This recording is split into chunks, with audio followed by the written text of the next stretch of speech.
We got to be quiet. I think we should kick us off. We've got some people watching us, so welcome to Base Camp Chat. So we're happy to be here, and we'll just I think we should just go around and introduce ourselves and maybe a little bit about us, and then we'll talk about like why we even started this, right? So I don't know. How about Julie? You want to go first? All right. So I am actually Julie Jester Gayhart, trail name Jester, and have a podcast out there that's actually part of the hiking radio network called Jester Section Hiker, where we spotlight section hikers.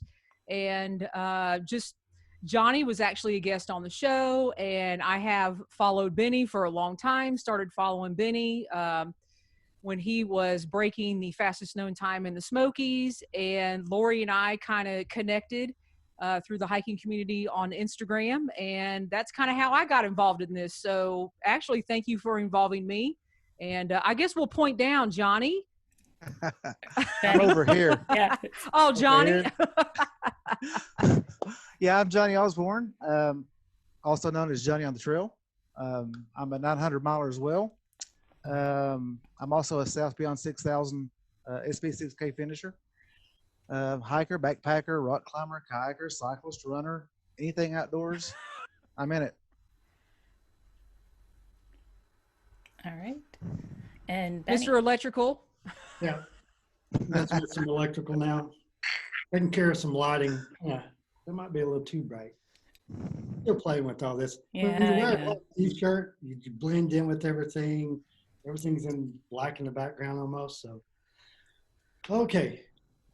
I am Benny Braden, also known as Plug It In Hikes. Plug It In is my trail name, and live here in East Tennessee, part of the hiking community, I suppose.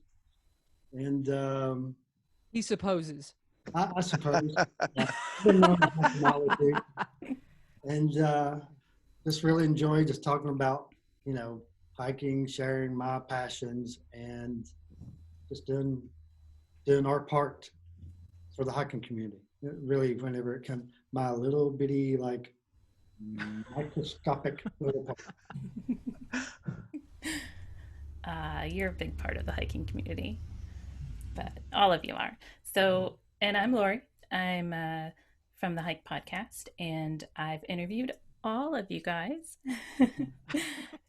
Chester hasn't come out yet, but she will be out later this month. So,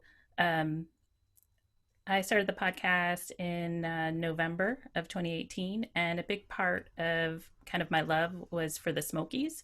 So, of course, I interviewed Benny for his FKT and, was excited to kind of understand more about being a 900 miler. And then kind of that led me to Johnny and, his hiking the Smokies community. And then, of course, meeting Julie from just being a fellow podcaster, and of course her love for the mountains as well, that Appalachian Trail. So yeah, so I'm happy to be part of this and excited to see where it takes us. I think one of the things that we wanted to do with this when we were kind of originally talking was, it was like the hiking community, we didn't know what to do. So we were like, oh no, all my favorite trails are closing, hikes were being canceled, things were happening. And then everybody kind of went on this peak, so to speak. And then people started, popping up on Instagram Live. And Lori, I know you started doing some Instagram TV.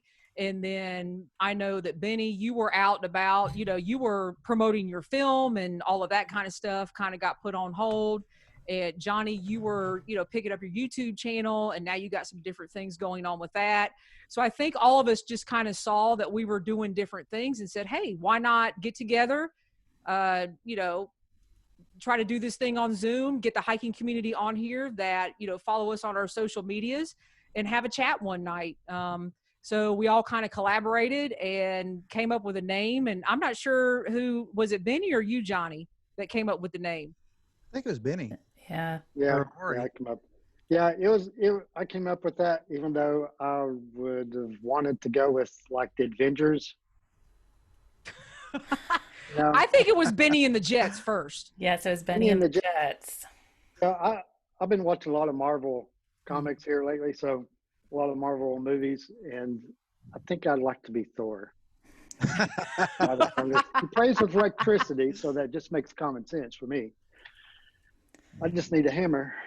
All right, Big you one. attendees out there, I know you guys are listening in. So, yeah, if you have any nicknames for Benny, you can throw them out there other than Thor. Oh, I see Evergreen Adventure Yes. Foods. Oh, we do see stuff. They say Yes. much love and the glue. The I'm not glue. sure. What's the glue? What's the glue? Me. Oh, the glue that puts it all together. Benny's other name. Yes. Yes, the glue.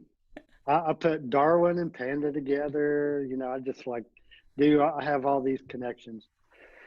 I don't know. It's the beard.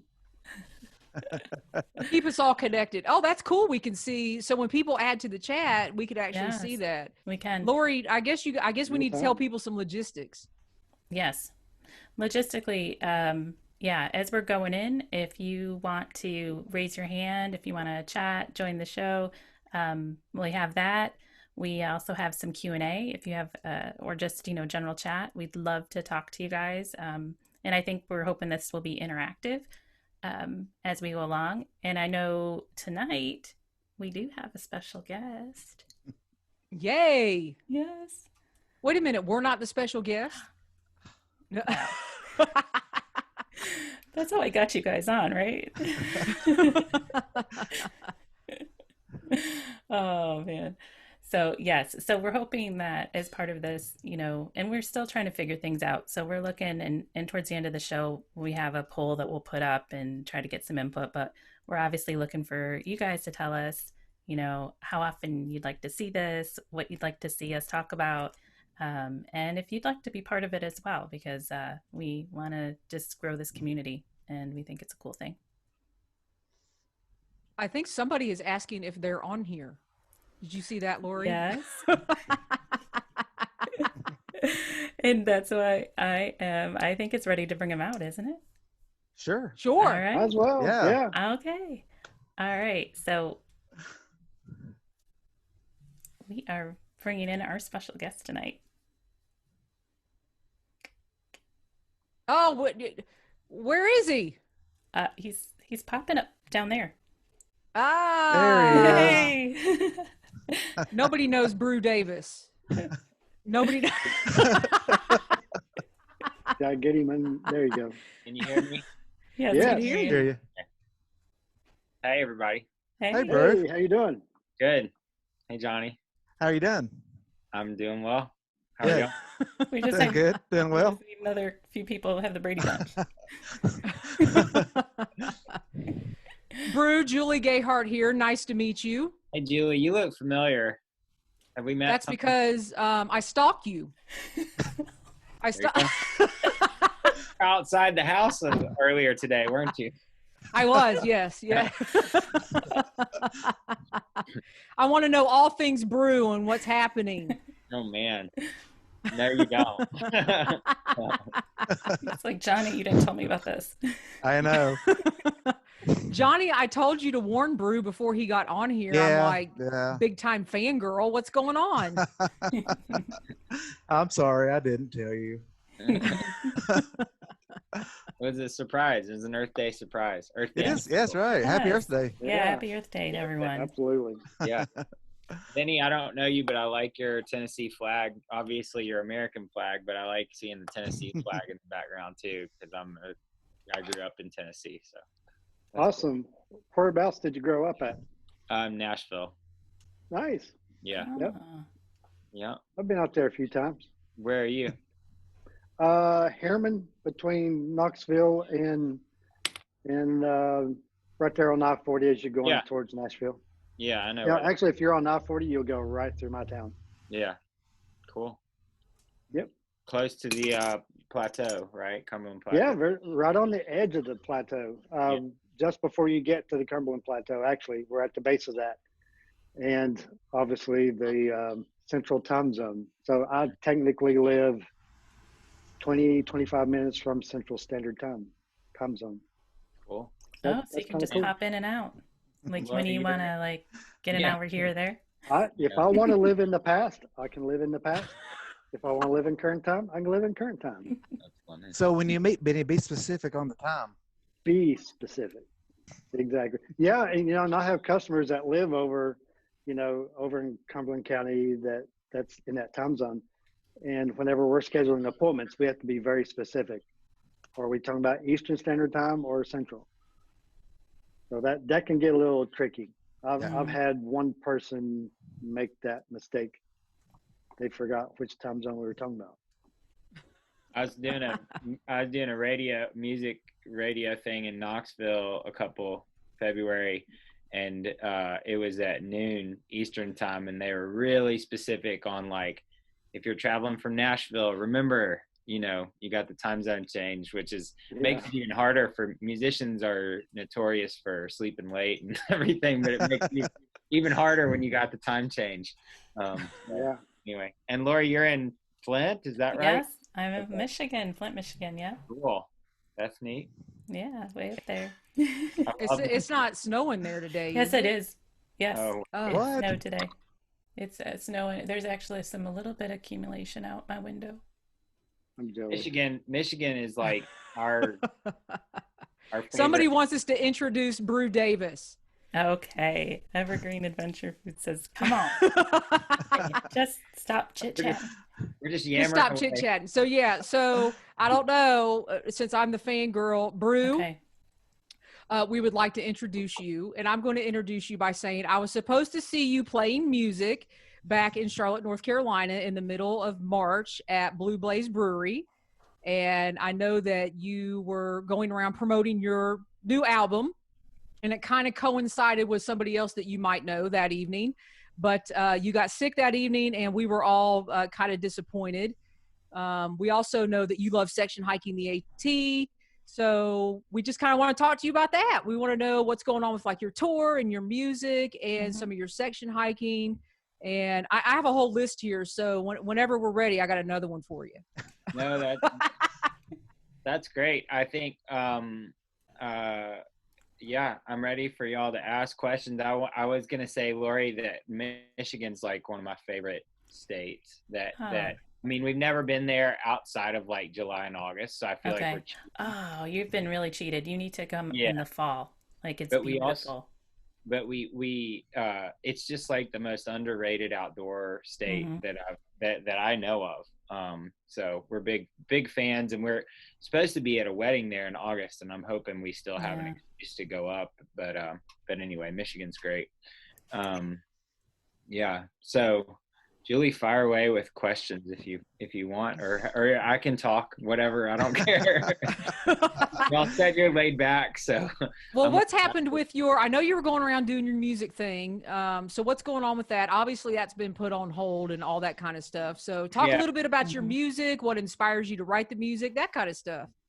I started writing music 5 years ago. I worked at a really incredible record label called Sugar Hill Records that is in Durham, North Carolina, and has historically been kind of one of the premier roots labels, Americana type bluegrass, alt country labels in the country. And so I worked there years ago, right after college, and just have always kind of like, I don't know, really loved that type of music and started loving it in high school. And I didn't play guitar. I didn't write songs. I have no formal training.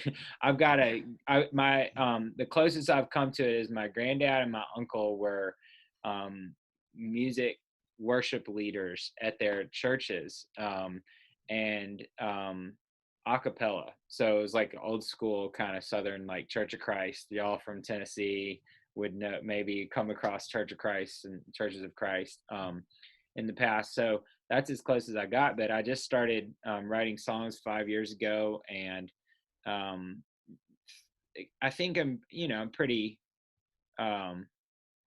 fair critic of myself, and felt like, wow, this is actually pretty good. Like what I'm writing kind of, I mean, it's not John Prine or anything, but like some of it holds up, and I think it's just kind of been a lot of fun. I don't have, to be fair, like the event that you referenced in Charlotte, Julie, back in March, I was supposed to play with Jen. My wife is Jennifer Farr Davis, and we can talk more about her later, but she's a big hiker, to say the least. But yeah, but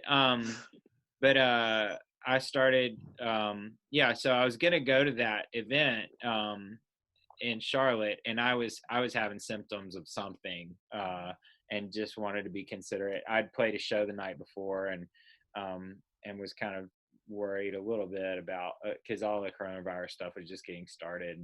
So anyway, I skipped out on that Charlotte show, but it's been really fun. I released this album in late February, and it's called Another Scarecrow Learning How to Fly. I have a website, brewdavis.com. I'm on Spotify. I'm definitely more of a songwriter. I can sing pretty good. I'm getting better vocally. I'm a serviceable guitar player, but really the lyrics are what drives my music, I would say. But I think it's great. I mean, it's cool to sort of go from, and you never know how to kind of play your cards when you're in some shoes like where I am, but it's kind of a really neat thing to, like I mentioned when I was talking about Knoxville, there's a radio station there called WDVX, and between Charlotte and Asheville, there's WNCW, and there's these stations that I've listened to forever, literally forever, like as long as I can remember. And they're playing my music, and it's like, oh my gosh, that's incredible, you know? So yeah, what was it like the first time you heard your music on the radio?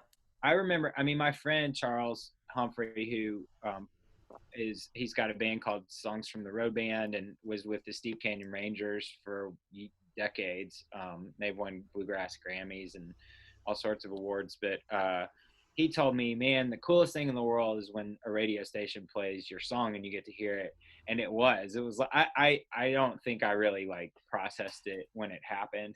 I would just, because it was just such an unexpected, or I don't know, it was hard to process it, because it was like, I've been like donating to this radio station for like 15 years, and now they're playing, and then the joke is like, well, that's why they played it, because they know I've been donating to them forever, and they're like, what's wrong with them? But yeah, it's been really cool, and I have a really I wouldn't say laissez-faire approach to songwriting, but I have to take it when I can get it, because we've got a 7-year-old and a 3-year-old, and Jen obviously has a really great thing going. She's a phenomenal speaker. I work my day job, and kind of where I'm sitting right now, my office is at home, and I try to get her talks, and I try to kind of be helpful to her in different ways with marketing and ideas, creative ideas, and copy editing and whatever she needs done. And so the music stuff is just, it's really great, but I it's a very hard way to make a living. And so I'm going to just kind of let it, I guess, honestly, like I don't think it's a cop-out. It's a genuine approach to it. I'm going to let the music and like, I'm going to let people decide for me, like how I'm going to approach this thing. Like, I'm going to keep putting it out there, but if it's like, you know, and I'll reach out to some labels and stuff, and if any of them on the next album are like, yeah, man, we'd love to work with you, then it's like, cool, let's do it, you know. But I'm not gonna like force a square peg into a round hole, because it's too tough of a business to try to do that. And I honestly, I feel like I've got a lot of room for growing. But the neat thing is that, like, during this quarantine has been this, I've had basically two flurries of creativity as a songwriter. And one was 2 years ago, we were out in Red Lodge, Montana, and I just like cranked out 3 or 4 songs in a couple of days, and they're some of my best songs. And since we've been quarantined, has been another wave of like, I don't know what's happened, but I feel like I've written again like 3 or 4 of my best songs, and a couple others that have been really fun. And so that's kind of my music stuff in a nutshell. It's a Americana, so it's like not quite bluegrass, not quite country. It's sort of, sometimes it's folky. It's like a triangulation of those genres, and I call it brewgrass just because it's fun. Catchy. Yeah, and I play solo sometimes. I just play. It just kind of, the venue kind of dictates what I do. That event that Julie was referencing, I was going to play solo, but I had album releases in Asheville and Nashville and on the radio in Knoxville, and I play with a full band for those. So my band's called it's Brew Davis and the Ringers. So The Ringers, all right. Yeah. Well, you know how you were mentioning about just being in this quarantine, how I think we all need like a creative outlet, right? I mean, we've all kind of done different things, and it sounds like this has been, helpful for you too. It's like, when you're stuck. Yeah, it's been great. I mean, Yeah. I can't really reach out a whole lot to try to get Jen talks right now. It just seemed tacky, and it would be tacky. And I've been doing this. So before I started working with Jen, I was a school teacher. I taught for 7 years, and I started. That's another thing I was going to ask you. How's it feel to be back in the classroom? Because now you're. Yeah. Well, there's a lot more incentive to teach your own kids, frankly, than to teach other kids. And it's been really fun. It's great to have our own schedule and be able to do it how we want to do it. And we have a really nice routine where we work in the mornings. And then in the afternoons, Jen watches the kids, and I have less time. Like, I've been trying to give her more time because she's trying to navigate all of the, economic stuff and everything with her business and trying to get some loans and things like that. And so I'm trying to help with the kids. And then in the afternoons, I'll go for a run or do some, office work, or occasionally if I really get inspired, I'll, work on a song. But yeah, teaching the kids has been a blast. And I mean, I feel guilty, honestly. Like I 2 weeks ago, almost 3 weeks ago was my birthday, and Jen gave me the day off, and I got to go running up near Mount Pisgah and on the Mountains of Sea Trail. And Nice. I honestly, I was like, there were a couple of moments where I felt guilty because I was like, I just feel like something's wrong. Like, I'm having the most amazing day, and there's people, you read about like the what sounds like might be a global food crisis here later this year, and you just think people obviously in New York City and in Detroit and places that are getting hit so hard, and where we don't see it. And I kind of feel guilty sometimes because this has been, frankly, it's been incredible. It's been like a gift to just spend so much time with our kids, and like, just, I don't know, it's been really neat. And it's the only time since I started working with Jen that she's been home for like a month or whatever, month and change straight. And I mean, we work together, so we see each other all the time. But it's just been it's almost been like a staycation sort of thing, with a few other little wrinkles built in, like homeschooling.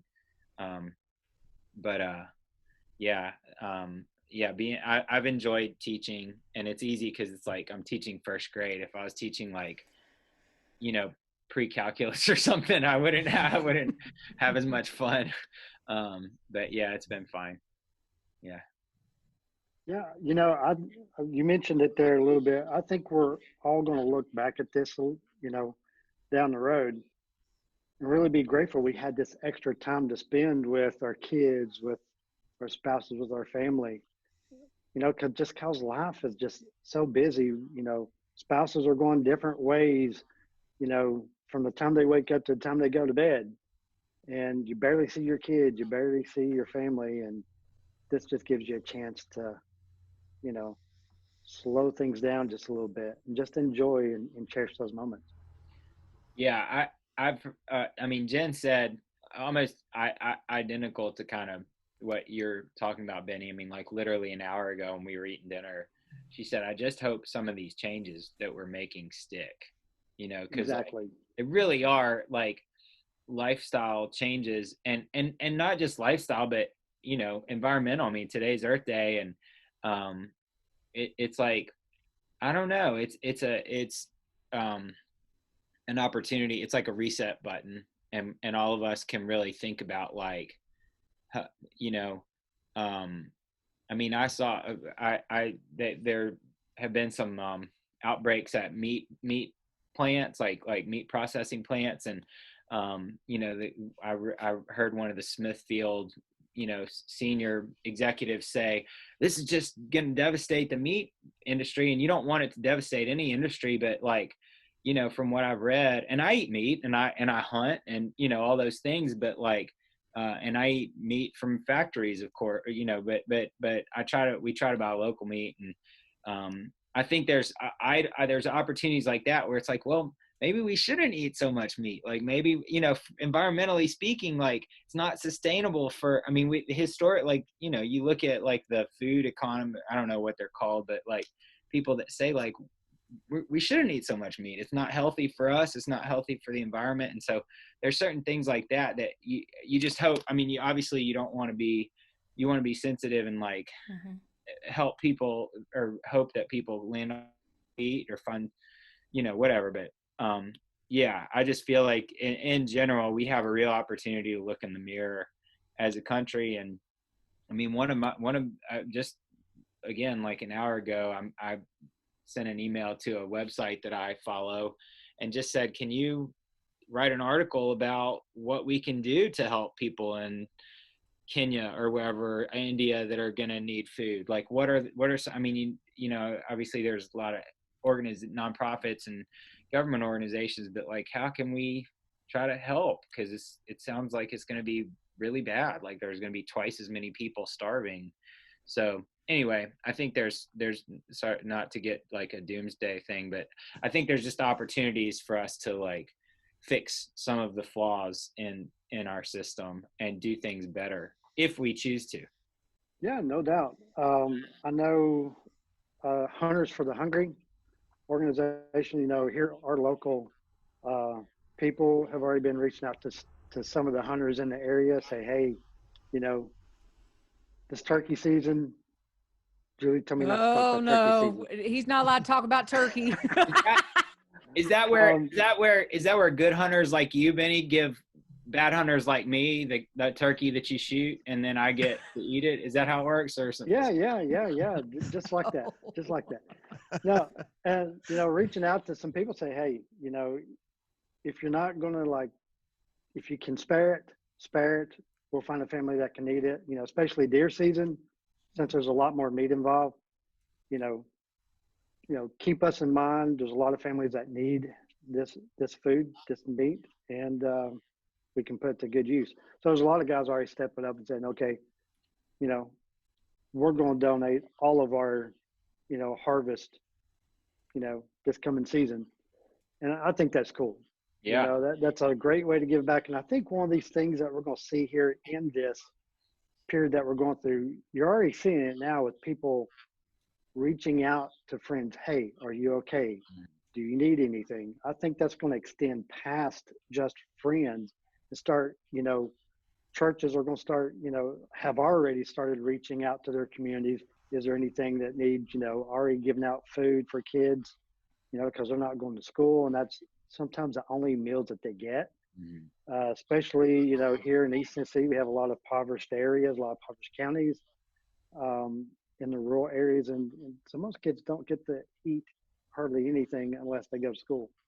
So we're making, they're making sure that they get food, and I just think this is just going to spread out. I'm hoping it's going, the generosity is going to spread out to so many people that need it, and just change our mind of thinking of just me and mine.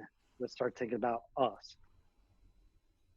Yeah, I think that's a big opportunity, for people to, that's part of, I ran into my cousin the other day at the grocery store, and we were talking, and I said, it's just, kind of where you are, I guess, in the socioeconomic ladder. And so if you're in a specific place and you can help people who are farther down, like, yeah, that's another opportunity that we're going to have to try to be more considerate and just do unto others as you would have them do unto you. You know, I mean, it's Absolutely. pretty simple. So Absolutely. And I know when I was growing up, my dad was a coal miner and we didn't have much money. I remember one time he was laid off and, you know, we got the commodities, you know, we got the government cheese, the government peanut butter, you know, all the things like that. You know, we got food stamps, we got things of that nature that helped us through that hard time.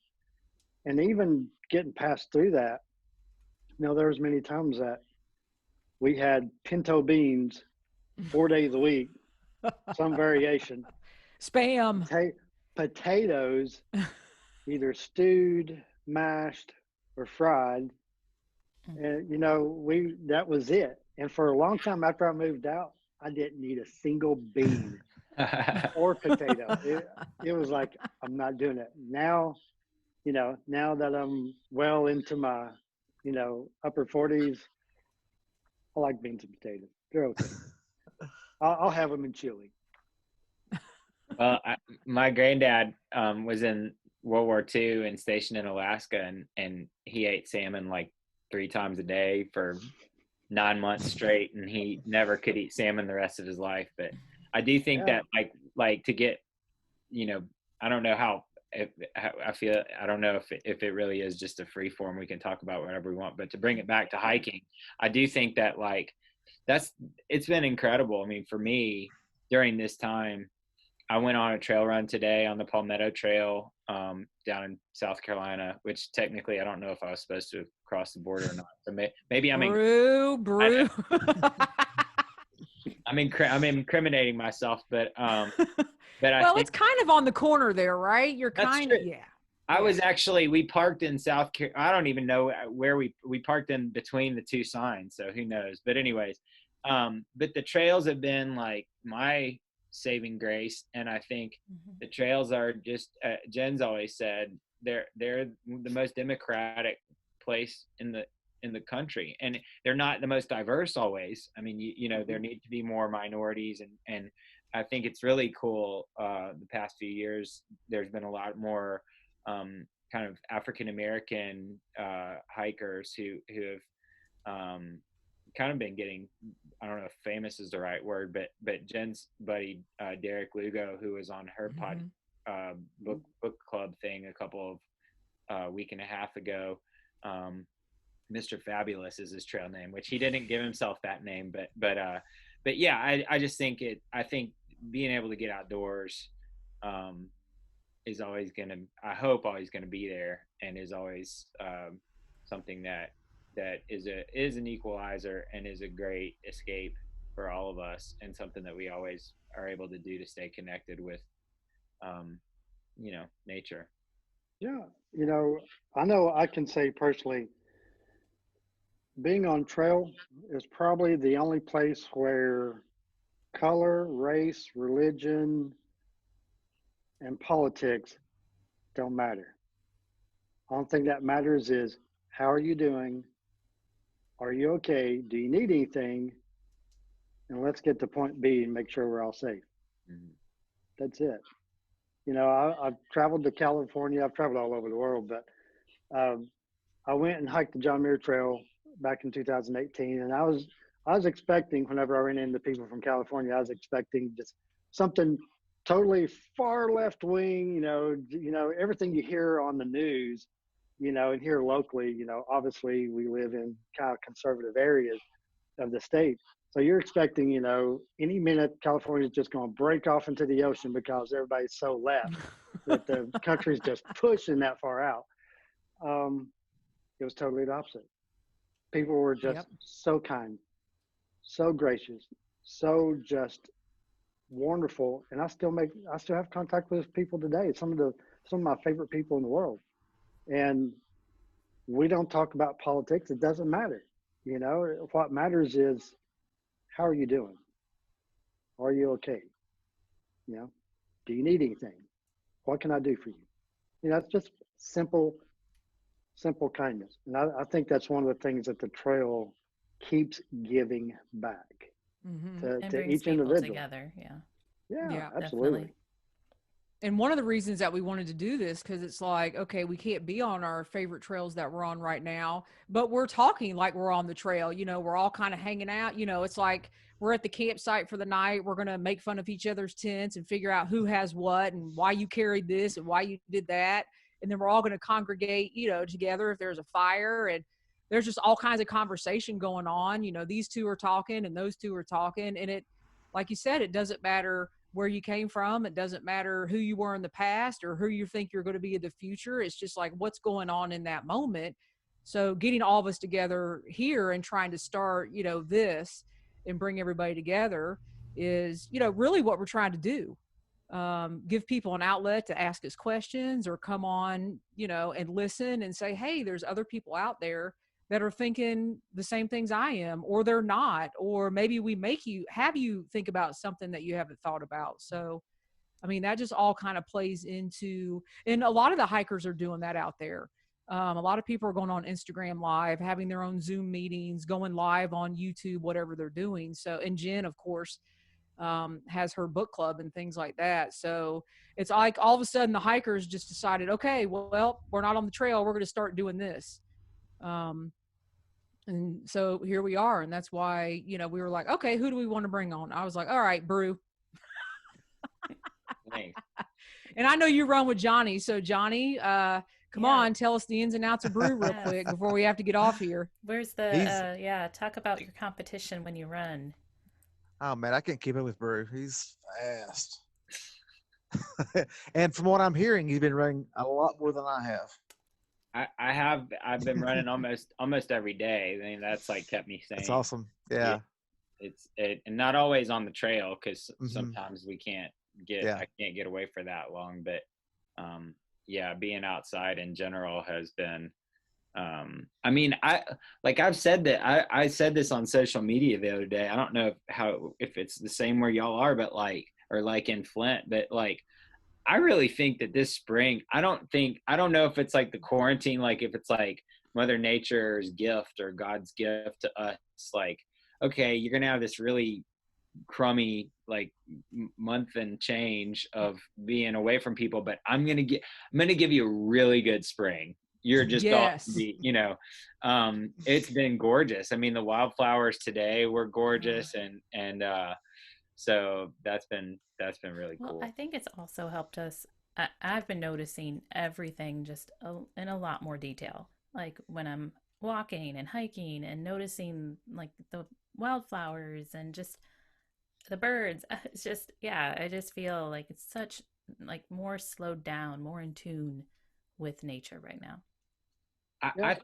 I think that's like, you know, when what Benny was saying about people on the John Muir Trail in California, one of the things, I mean, Jen and I, when I stopped teaching and we started, she had her second book called Again that came out. And that was when we sort of took this leap of faith and decided, all right, well, we'll just do a book tour and see how it goes. And cause it kind of like just kept, it was like a conveyor belt. Like we kept getting bookings 3 or 4 months out, which was really cool and a new thing for us. But it ended up the book tour lasted 18 months and we went to all 50 states.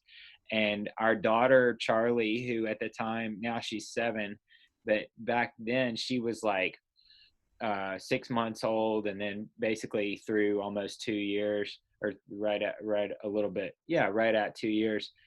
So she went to all 50 states before she was 2. And the thing that like was the most overwhelming to us was how kind everyone was that we met. And I don't think it's just because I think some of it's about like having something in common, like the trail, but I also think that it's having the space to talk. And like we weren't like, you know, you go to certain places, I'm not going to name names, New York City, but no, I'm just kidding. But you do, like, you go to certain places and I mean, and New Yorkers are amazing. Like my friend New York Steve, he's a trail friend and he's incredible. And he's got the thickest Bronx accent and he's like a 67-year-old Jewish guy. And he's like one of my closest friends. And and because of the trail, like we have this great thing in common. But I think the trail gives you the time and the space, and like you were saying, Lori, like you slow down, you know, and like there's a certain like just appreciation for like, and also I think going with another thing you said was like, you notice this, Jen calls it micro beauty, like on the, or maybe she's always talked about the Appalachian Trail having like, you know, you don't have these expansive views unless you're at McAfee Knob or, you know, somewhere in the Whites or something, like you do out west. But maybe I coined the term micro beauty. I don't know. She came up with the idea that like the Appalachian Trail kind of holds its secrets close. Like it's like tiny, Appalachian Trail is like tiny beauty, you know, and you have to pay attention, and that's what you see in the spring.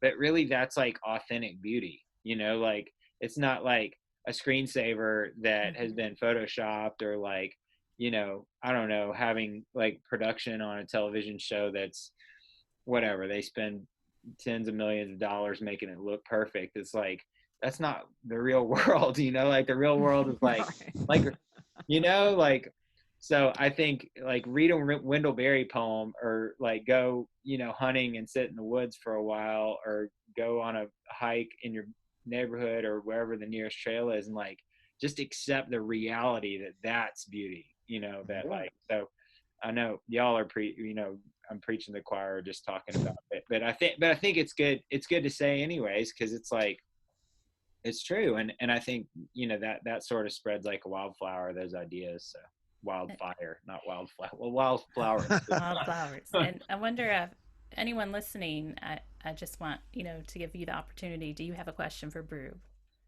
Because if you do, we want to be able to let you ask that as well.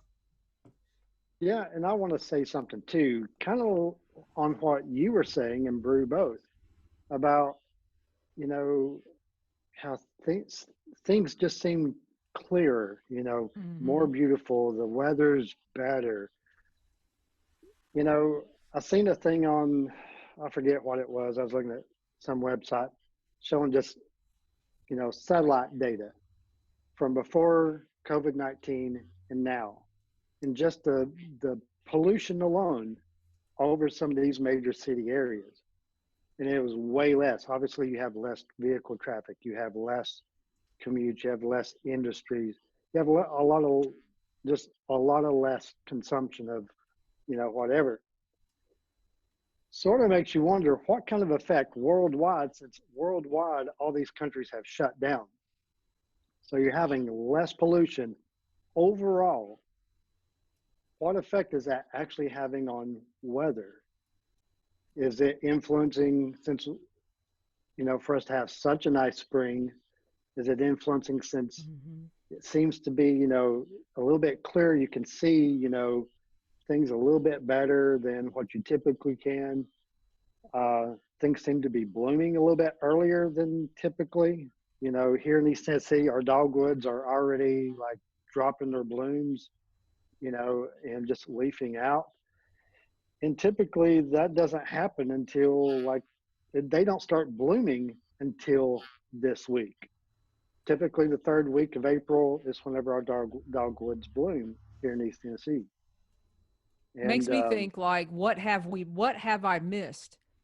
You know, has this always been like this? And I never really stopped. I stopped and smelled the roses, you know, just because, you know, you want to be on trail and you're going zoom, zoom, zoom down the trail. And it's like, you know, are we really just starting to notice what we're supposed to notice in the first place? I hadn't thought about this, and Benny, until you said. My sister and I were walking yesterday, and 2 different times she just stopped and said, like, she just said, let's just stop. Like, this is gorgeous. Like, what is, and we were in a neighborhood in kind of on a mountainside in Asheville, but she just said, it just looks so pretty right now. Like, why? But it hadn't occurred to me. It's possible that part of that is because from what I hear, you know, we have East Tennesseans to blame for some of our pollution in Western North Carolina because the wind blows that way. So maybe that really is something. Like maybe there's not as much, you know, I know there's a paper plant east of Asheville in Canton that Mm-hmm. smells terrible when the wind blows. Yeah. You know, when the wind blows the wrong way, you get, and so like you don't smell that, and so there's so I think that, so yeah, I mean that's something that is maybe an actual like thing that we're seeing that's like Yeah. yeah. Yeah, and I've never been one to really talk about climate or climate change or anything of that nature, or just go into those discussions. Uh, but just seeing that satellite data and then seeing what we're seeing with our own eyes, you start adding these things in layers, and, it kind of paints a picture that maybe all these things are actually connected.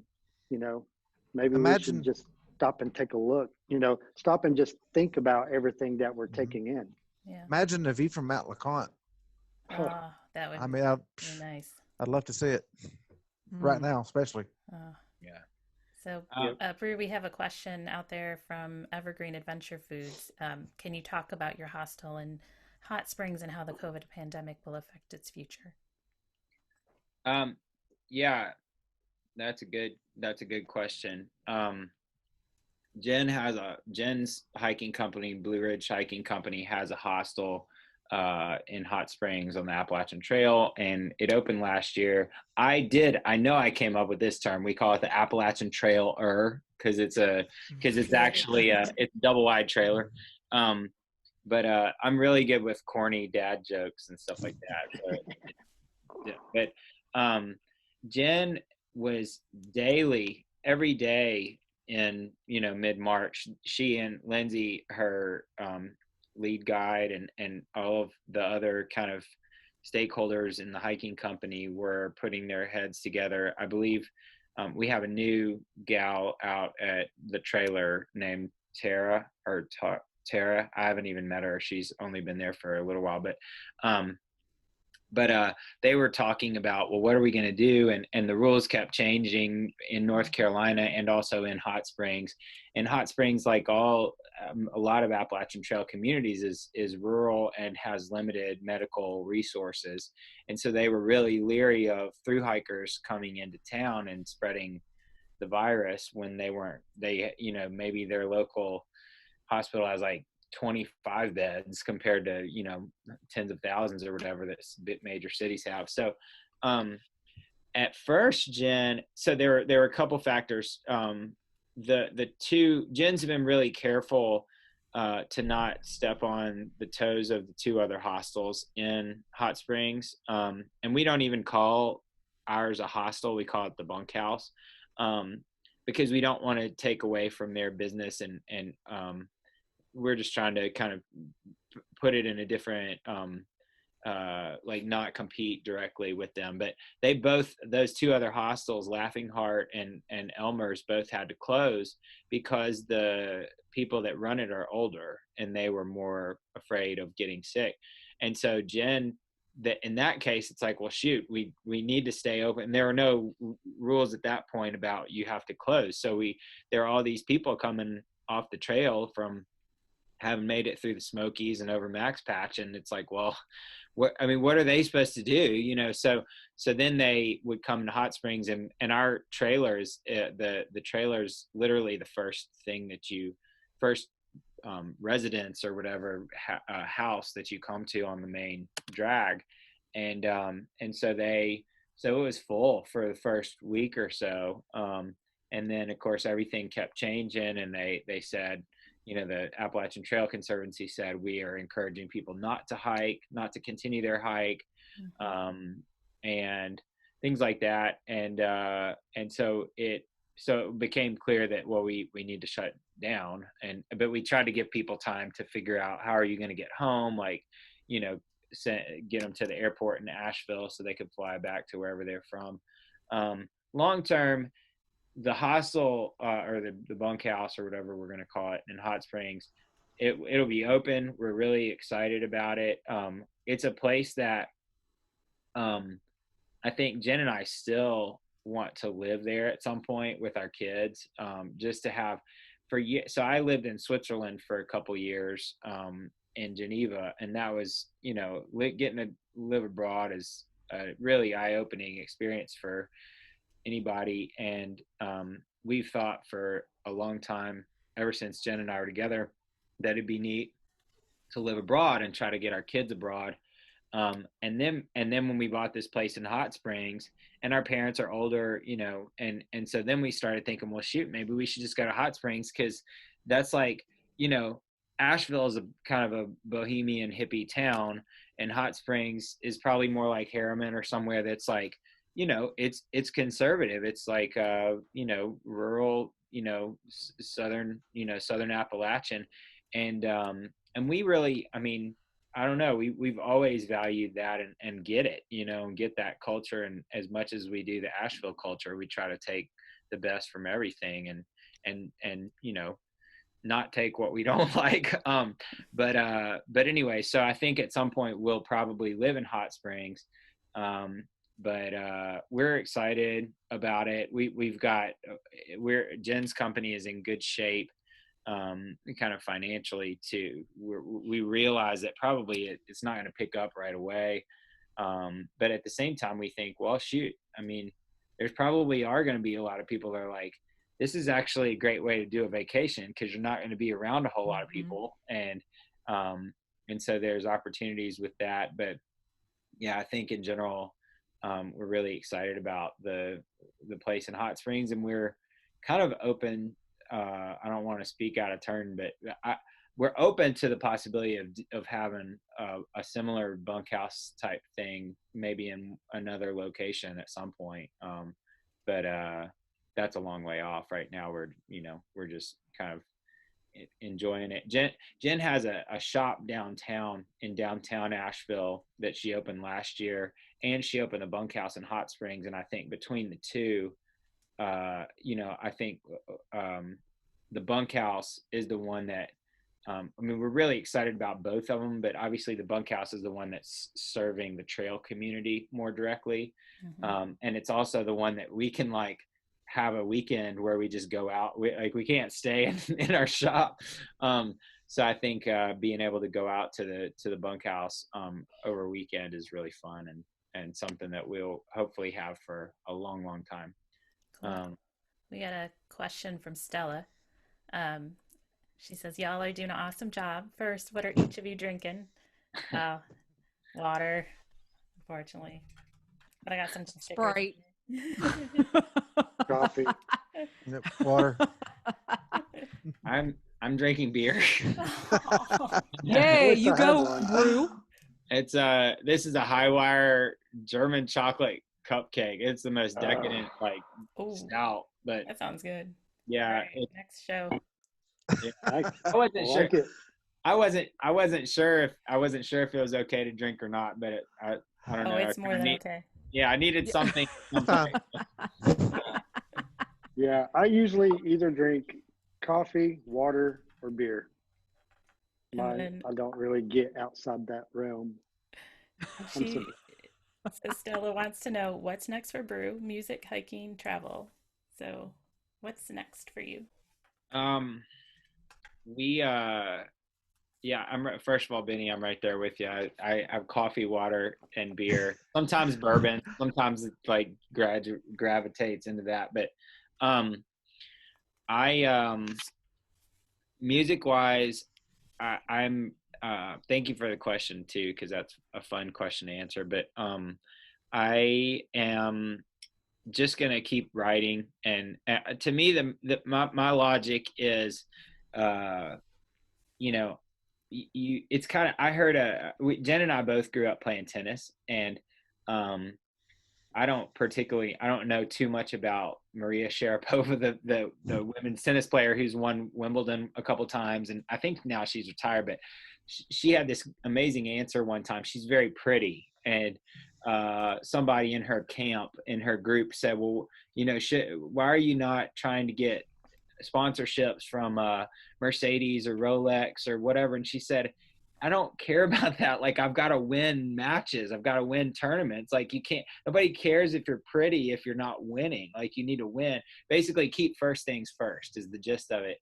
And I'm not sure that I ever thought I would be quoting Maria Sharapova and answering a question about songs, but I think, but the essence of that is like, keep first things first. And to me, first things is like write good songs, learn how to sing better, learn how to play guitar better, surround yourself with good people, make good choices, and eventually stuff's going to shake out how it's supposed to. And I really don't, I have to say, like, the first recording I made, Jen listened. It's funny, we were canoeing today with the kids, and twice in the last, this is the second time she's done it in the last few weeks, but she started playing one of my albums while we're like in the canoe.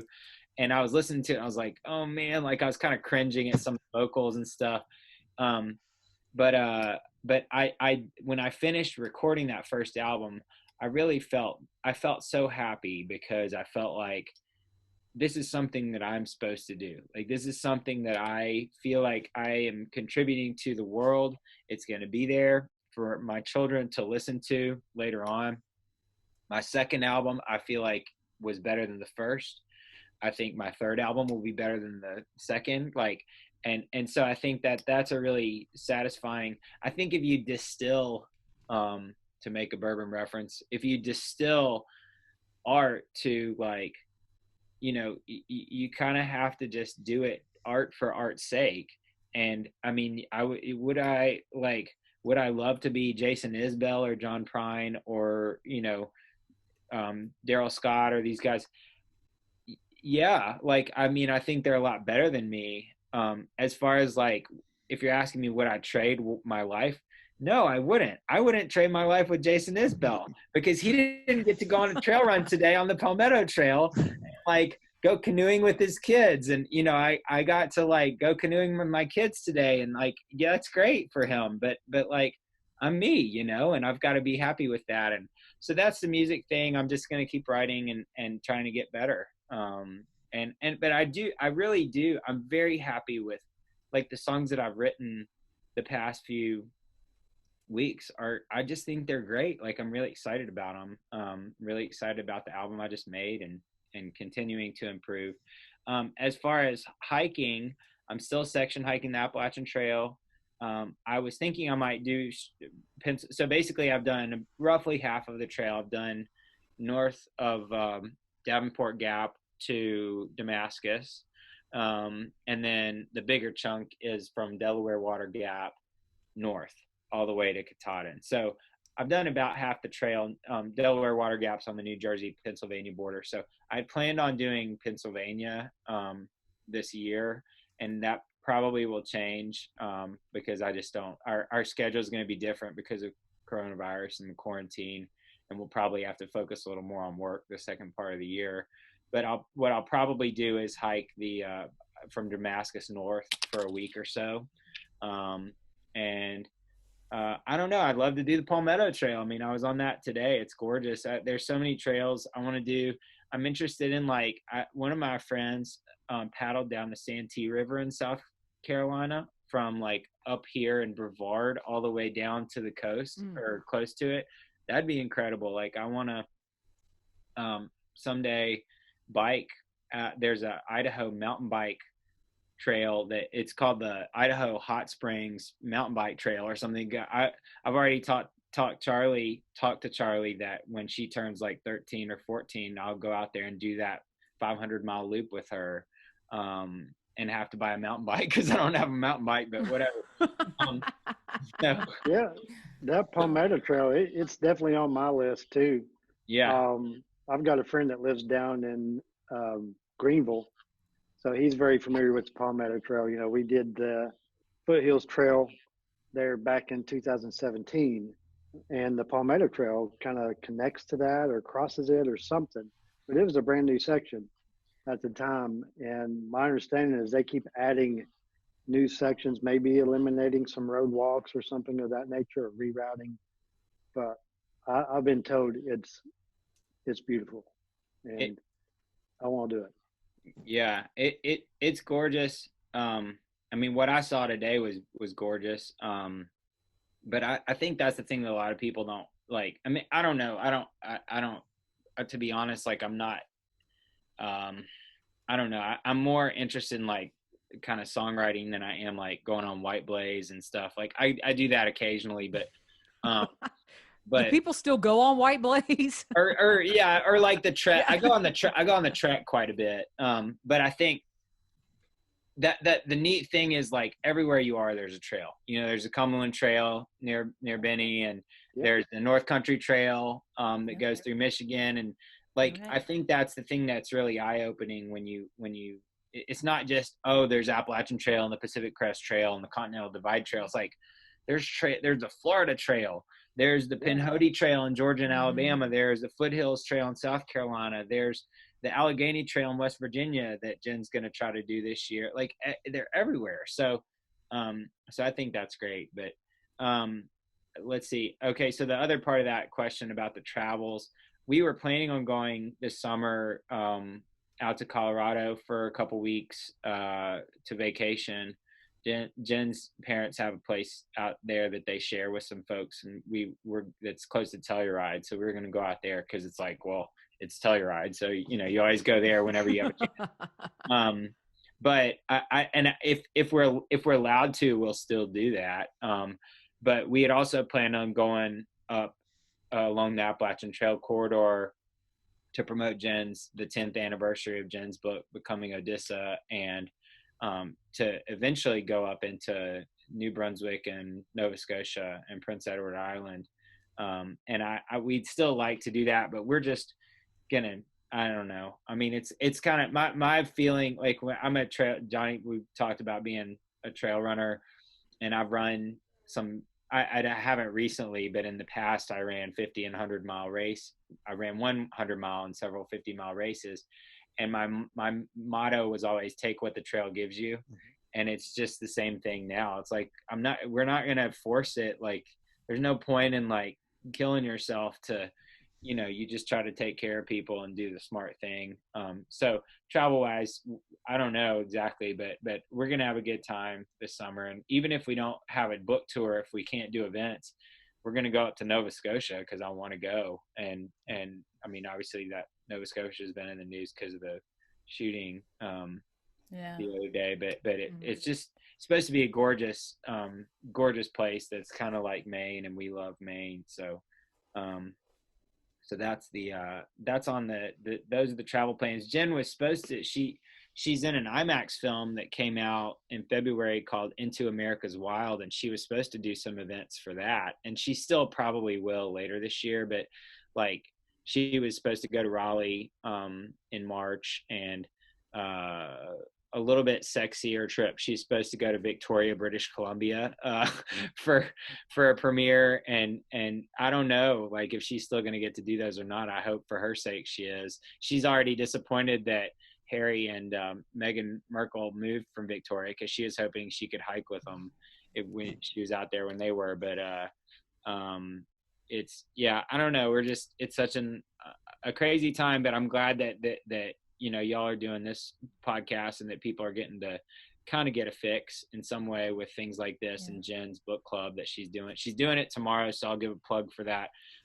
Tomorrow at noon Eastern time, she's doing it's called Armchair Adventure Club, and she's got a series of eight I think this will be the third of 8-week series. And tomorrow is the book Untamed, which is a New York Times bestseller. And the author is Will Harlan, who's a really phenomenal writer. And Untamed was his first book about this woman that moved to Cumberland Island, Georgia, and kind of lived off the grid and tried to protect the sea turtles and everything else that was down there. And Will he's incredible. I mean, he's like a really kind of, I mentioned Wendell Berry earlier, and Will's a little bit like a young Wendell Berry. So I highly recommend. I'm going to try to tune in as much as I can while watching our 3 7-year-olds. So we have one last question here before we're wrapping it up from Evergreen Adventure Foods. How important are leave no trace ethics to you while on an adventure, and have your experiences on trail inspired you to become more aware of your impact at home? And that's to any of us, to all of us. I've been taught. What were you going to say, Lori? I was going to say, you go ahead first. Oh, Yeah. I was gonna say I've been talking a lot, so I was gonna let somebody else go. Oh, okay. But that's fine. I just, yeah, I mean, I'm all about leave no trace ethics, and I think within reason, like I try to bury toilet paper and things like that, and you know, I don't like crack people over the head with my hiking pole if I see them doing something. I mean, to me, the most important thing is like trying to, I mean, today on the Palmetto Trail, I was trail running, and these three guys who were like 30 something year old guys, probably from Greenville or somewhere, come riding up the trail on dirt bikes, like motorcycle. And it's a foot traffic trail. Like they weren't supposed to be doing that at all. And I could like yell at them and cuss them out, or I could be like, hey, you guys aren't supposed to be on here. And like, I actually patted them on the shoulder while they rode their bikes by, because they were going kind of slow. And I was trying to do something instinctively, like to lessen the blow of what I was saying. And then I was like, oh shoot, I'm not supposed to touch them, but whatever. But yeah, I think leave no trace is crucial. I also think that what's more important is long-term teaching people like, you're not going to win people over if you're heavy-handed. You just have to be thoughtful about how you say things, and you do teach them. You want to try to teach them, but not teach them and like talk down to them. But 100%, those leave no trace ethics have come into our home. We have solar panels. We have a Prius. We do try to like, we everything. I mean, every year we try to, in fact, today we were talking about it because it's Earth Day, like just try to make one change in our house. Like we've got a wood stove, and that's what we use for heat. It's a heck of a lot easier here than it is in Michigan, but like, you know, so anyway, I think that's important. I think it's like just doing what you can, and small things add up. Yeah. You know, for me today, I went out to my local trail, picked up a bag of trash. I mean, it was just like a walk I was going to go on anyway. And those are just the small things that you incorporate into your life. I think, you know, that's how you bring it home. Anyone else have anything? Yeah. Yeah. I mean, today I went down to the lake that's pretty close to where I live, within probably a mile. And this one little spot where a lot of people go and fish and camp. I picked up probably 4 or 5 bags of trash, you know, and there's still so much there that I just didn't have any more bags. And just kind of doing those little bitty things, doing that, you know, when I'm out on the trail, I use a portable bidet. I don't use TP. This way, I try to make that as less of an impact as I possibly can. And home, I spray foam my house, and I have a zone central heat and air system to where I'm using less electricity, less to cool. And so it costs me a fraction of what it would normally cost someone to heat up, you know, a house typical my size. And just trying to make those changes. I also have a wood stove that I use that I used to use, that I'm going to start incorporating again. It's been a while since I've used it, but I would just turn the fan on my central air system, and that's all I would use. And I would use the, you know, the wood stove to build the heat, and it would circulate it throughout the house, and that worked out really well. So just little bitty changes that you can make here and there. At work, you know, I try to schedule my jobs where I'm driving in a particular route where I'm not like backtracking too much. This way I'm using less fuel, and trying to just be more, you know, responsible in that manner. For me, in fact, the last hike I did in the Smokies, carried a small bag, picked up some trash along the way. Didn't see anybody throw anything down, but there's always wrappers, water bottle lids on the trail. I always pick those up, put them in my pack. As far as my impact at home, I mean, I try to conserve water, conserve electricity. I always turn the lights off when we're not in the room, water off between brushing my teeth. I don't leave it running, just things like that. It's the small things that eventually, hopefully, will add up and make that impact. How about you, Julie? Anything you want to add? Well, I was just going to say, I totally agree. A couple weeks ago, I went on a rant at the local park, and it just seemed like there was more garbage than ever.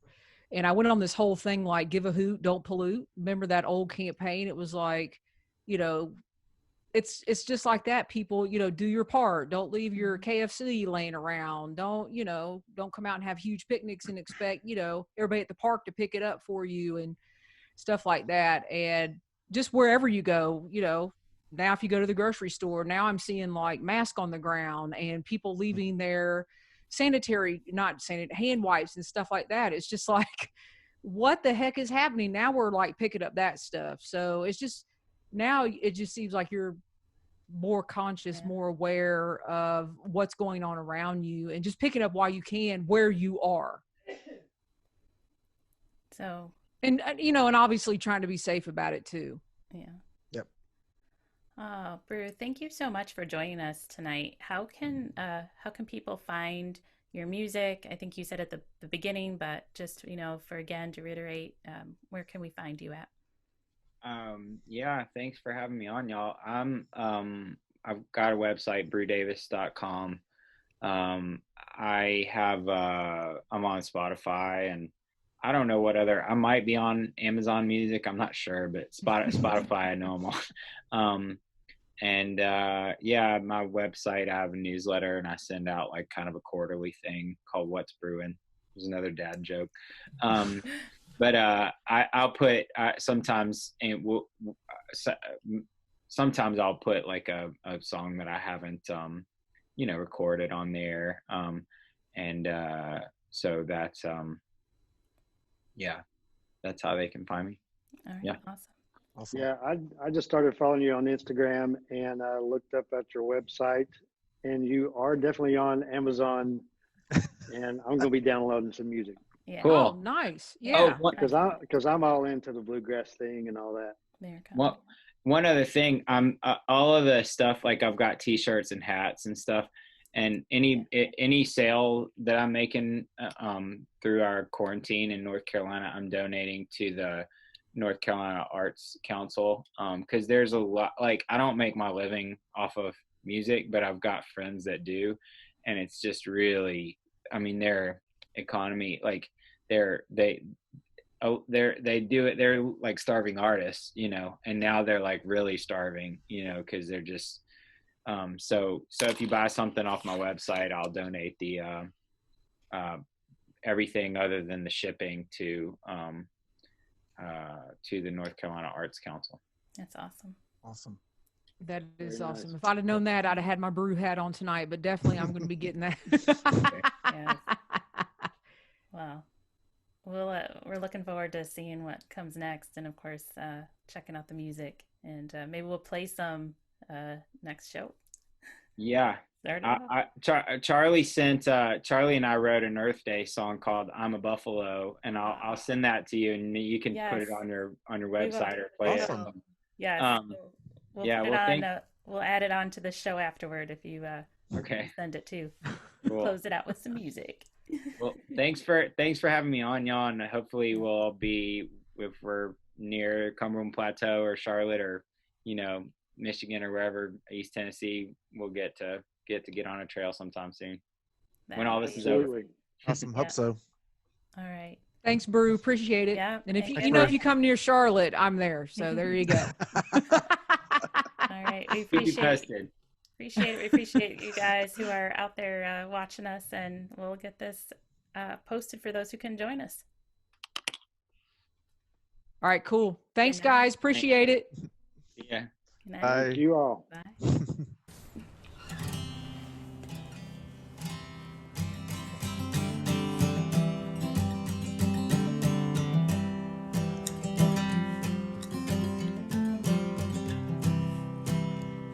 I'm a buffalo. I'm a buffalo. I'm a buffalo. I'm a buffalo.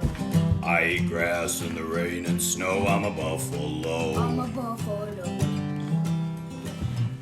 I'm a rattlesnake. I'm a rattlesnake. Yeah, I'm a rattlesnake. I'm a rattlesnake. I got a tail I like to shake. I'm a rattlesnake.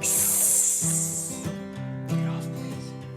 I'm a cheetah Oh, I'm a cheetah. I'm a cheetah. I'm a cheetah. I'm faster than a lion. I'm faster than a zebra. I'm a cheetah. I'm a cheetah. I'm a humpback whale. I'm a humpback whale. I swim in the sea with my big old tail. I'm a humpback whale. All from Zanzibar to Saskatoon, planet Earth's just one big zoo, and we all got a lot to lose. You help us, we'll help you. Oh my gosh, y'all, I'm a flamingo. I'm a flamingo. I am such a flamingo. I'm a flamingo. I eat shrimp all day and stand on one toe, cause I'm a flamingo. I'm a flamingo. I'm so amazing.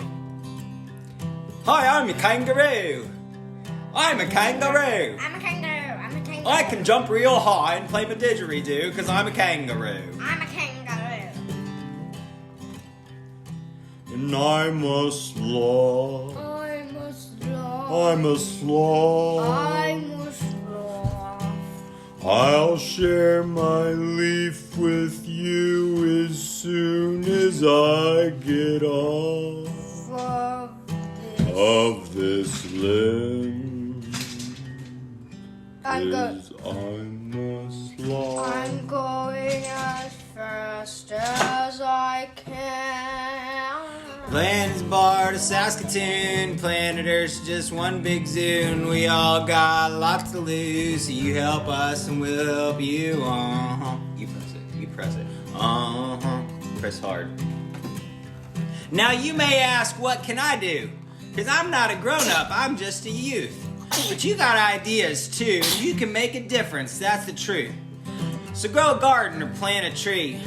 Pick up trash that's lining the stream. Buy a little less plastic, keep it out of the sea, so the turtles don't have something to eat, Yay, save the sea turtles. 'Cause from Zanzibar to Saskatoon, planet Earth's just one big zoo. We all got a lot to lose. You help us, we'll help you.